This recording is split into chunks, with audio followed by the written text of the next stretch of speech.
Hello everyone, अस्सलाम वालेकुम।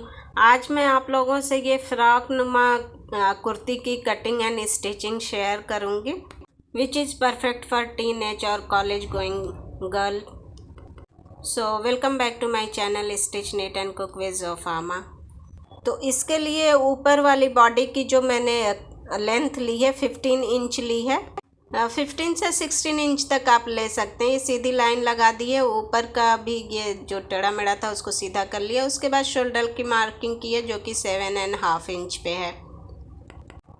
3 inch पे इसको गले की मार्किंग की है। उसके बाद 1/2 इंच डाउन करके इसको यहाँ से स्लांट कर दिया। जैसे नॉर्मल कुर्ती की कटिंग होती है सेम वैसी ही कटिंग करनी है हमें। तो शोल्डर ड्रॉप करने के बाद जहाँ से हमने 1/2 इंच ड्रॉप किया है उसके नीचे से जितना शोल्डर रखा है उतना आर्म होल रख लेंगे। 7.5 इंच पे आर्म होल का भी निशान लगा दिया है। और यहाँ से जो आपका चेस्ट का मेजरमेंट है वो ले लेना है और वहाँ पे निशान लगा देना है।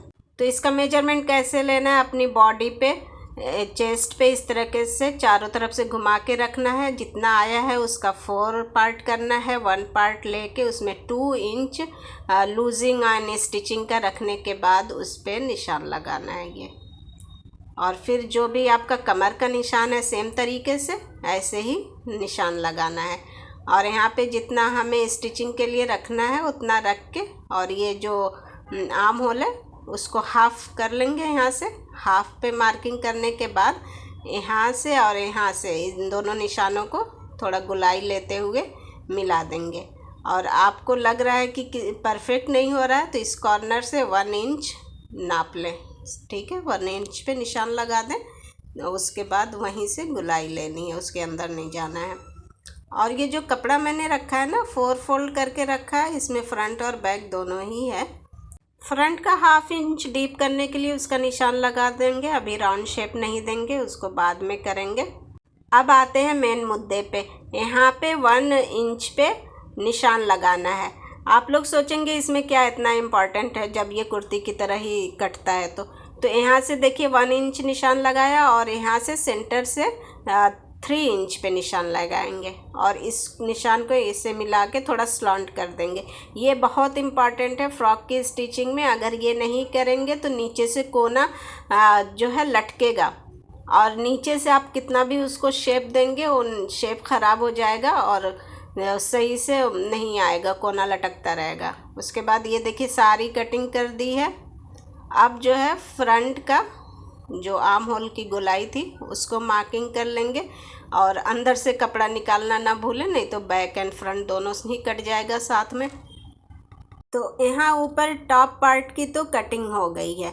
अब बॉटम पे आते हैं। तो ये बॉटम के लिए रखा है फैब्रिक। इसके में देखिए साइड से ये कुछ कटे हुए पीस हैं। ये ऐसे ही टुकड़ों में से लिया था तो साइड से पता नहीं क्यों कटा हुआ है और दूसरी साइड कपड़ा कम है और जो मैंने फोल्ड करके रखा है उधर से थोड़ा ज़्यादा है। तो और ये ज़्यादा तो है लेकिन यहाँ पे भी ये देखिए 5-6 इंच के बाद एक होल है। तो खैर यहाँ से सीधा कर लिया, कपड़ा निकाल दिया एक्स्ट्रा। अब जहाँ से वो होल था ना वहाँ से सीधा कर लेंगे तो उतना कट के फिर से निकालेंगे। तो जितना चौड़ा होल था उसको देखिए इतना कपड़ा काट के निकाल दिया। अब यहाँ पे हमें लेंथ बढ़ानी है। तो ये एक चिकन का फैब्रिक था, इसको रख दिया है। कोई 4-5 इंच है तो आपको जितनी लेंथ बढ़ानी है रख लें। कोई चौड़ा लेस भी ले सकते हैं। अब इसको अरेंज किया, उसके बाद टॉप पार्ट इस पे रख के और इसकी लेंथ मेजर करी कि मतलब जितना रिक्वायरमेंट है उतना है कि नहीं। तो ये ऑलमोस्ट हो ही गया है। थोड़ा सा और बढ़ाने के लिए इसमें मैंने नीचे लेस लगा दी है जो कि ऑलमोस्ट 2 से 2.5 इंच तक चौड़ी है। 3 इंच तक ही होगी, पता नहीं, मैंने नापा नहीं है, लेकिन अच्छी खासी चौड़ी है। तो इसको यहाँ लगा देंगे। और ये तो हमारा रेडी हो गया बॉटम का पार्ट। यहाँ मैंने स्टिच कर लिया इसको। देखिए कुछ इस तरीके से दिख रहा है। तो बॉटम पार्ट रेडी कर लेने के बाद अब आते हैं स्लीव्स की तरफ। तो ये इसमें से जो ये लेस का ये जो ऊपर वाला पार्ट था ना उसको निकाल दिया है। ये जॉइंट लेस की तरह था, इसको हम गले में भी यूज़ करेंगे अभी आगे। तो ये हमारी स्लीव्स हो गई है रेडी। और देखिए इसको इस तरीके से लगाया है मैंने। और अब आते हैं गले की तरफ। तो डबल वाला नेक बनाया है। तो ये देखिए सेंटर से इसको निकाल दिया, सारी कटिंग करके ये जो पीसेस थे उसको सेव करके रखा था। और उसके बाद इसको गले पे चिपकाया। अब बीच में से ये सब निकाल देंगे। तो इसकी जो मैंने चौड़ाई रखी है लेस के हिसाब से रखी है, जितनी चौड़ी लेस है उतना रखा है। तो इसकी अब कटिंग कर लेंगे सेंटर से और इसको फोल्ड करके प्रेस करके बैठा लेंगे, जो स्टिचिंग वाला मार्जिन जो हमने रखा है इस तरीके से। तो ये मैंने फोल्ड कर लिया है और ये 2 पट्टियाँ और एक पट्टी रेडी की है। आप देख रहे हैं कपड़ा बिल्कुल ख़त्म हो गया था, इसमें कितने जोड़ आए हैं। और ये देखिए ये है लेस। अब ये सीधी है, इसको राउंड नेक पे लगाना है। तो इस तरीके से आयरन करके इसको गोल कर लेंगे। और ये गीली है, इसको मैंने पानी से गीला किया हुआ है लेस को। तो देखिए जहाँ पे लगाना है हमें उस हिसाब से इसकी गोलाई नाप के और प्रेस से अच्छे से बैठा देंगे। तो ये शेप ले लेगा, गोल शेप ले लेगा। मैं इसको नॉर्मल गले के तरीके से बनाती, अलग कपड़े पे बुकरम को पेस्ट करके जैसे बनता है। तो लेकिन मेरे पास कपड़ा ही नहीं था, इतना ही पूरा कपड़ा है। तो मुझे बुकरम मेन फैब्रिक पे ही चिपकाना पड़ा। और पीछे जो है और एक पट्टी लगा के इसको फोल्ड कर देंगे पीछे से। और ये ग्लू की मदद से मैंने लेस चिपका दिया है। तो ये फिक्स हो जाएगा तो सिलाई लगाने में आसानी रहेगी। तो ये चिपक गया है। अब जो एक्स्ट्रा लेस है उसको काट के निकाल देंगे।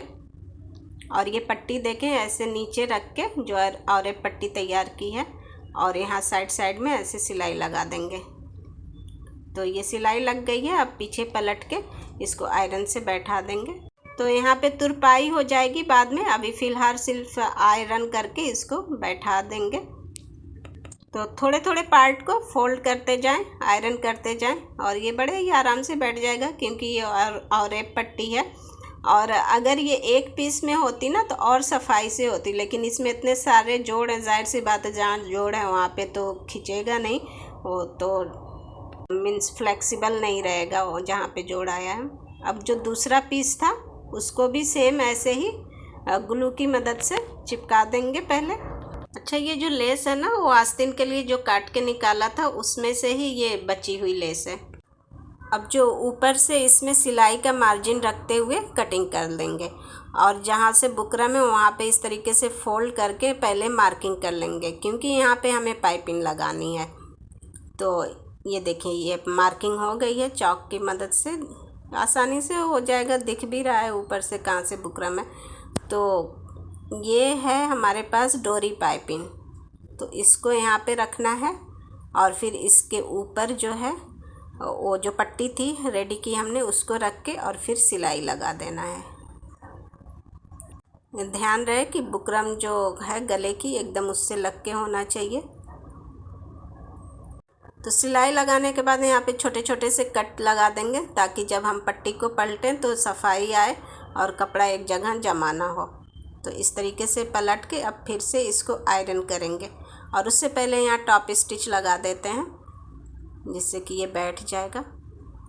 तो टॉप स्टिच लगाने के बाद इसका भी पीछे से फोल्ड करके सेम तरीके से जैसे हमने नीचे वाला फोल्ड किया है और इसको तुरपाई कर लेंगे और ये रेडी होके कुछ ऐसा दिखेगा।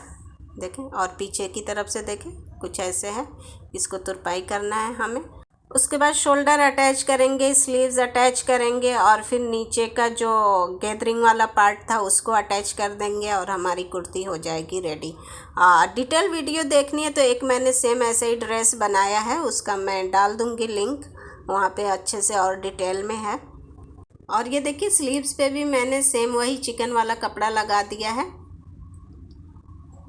यहाँ तक तो कुर्ती की सिलाई कंप्लीट हो गई है, लेकिन इसका जो टॉप पार्ट है बहुत ही ब्लैंक जैसा है, तो इसमें थोड़ी सी एम्ब्रॉयडरी वगैरह करेंगे, उसको नेक्स्ट वीडियो में शेयर करूँगी इंशाल्लाह। और ये इसकी स्लीव देखें, जो इसका पैटर्न है ना ऊपर फ्लावर का, उसी शेप में मैंने सिलाई लगाई है, देखिए स्कैलप के शेप में ही, तो जिसकी वजह से ऊपर सिलाई नज़र नहीं आ रही है। तो I hope you like this design. Thank you for watching. अल्लाह हाफिज़, टेक केयर।